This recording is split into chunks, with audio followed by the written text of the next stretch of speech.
What's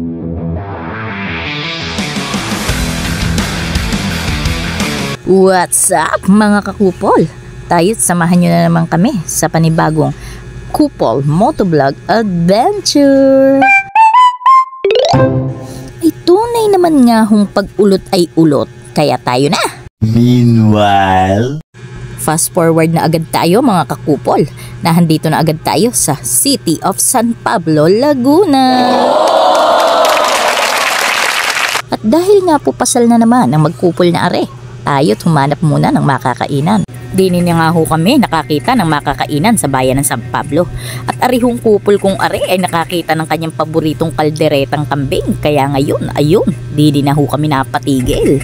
Pagkakasarap na nga ng kain ng magkupol na are, with matching kwentuhan pa. Ay ano naman kaya ang tuong pinaguhuntahan? Ika ko nga ho dini ay tiyak. Pagka in-upload ko na naman ang vlog na are, marami na namang mga marites na magtataasa ng kilay.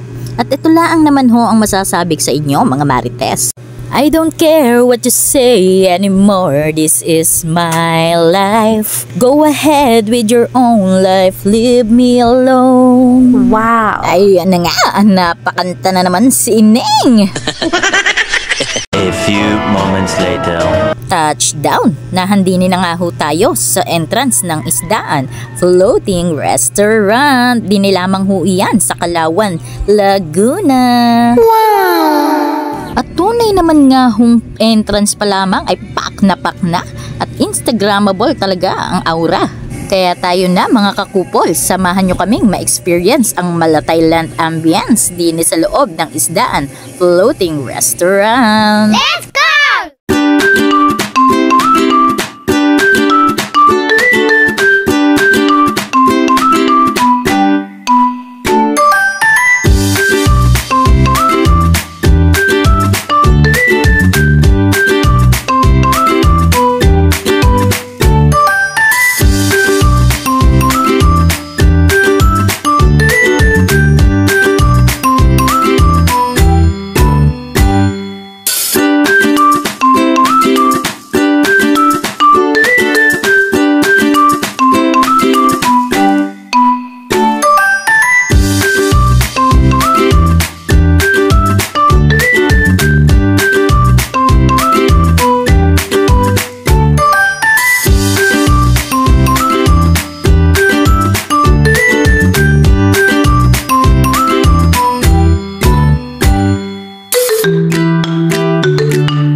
moments later.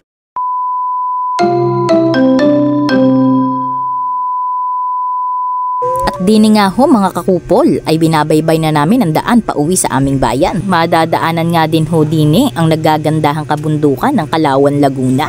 At dini nga ho'y may nadaanan kaming singkamas ay tunay namang pagkakatamis. At syempre mga kakupol, hindi mabubuo ang araw ng isang Batanggenya kapag hindi nakapagkape. Kaya tara, magkape muna tayo.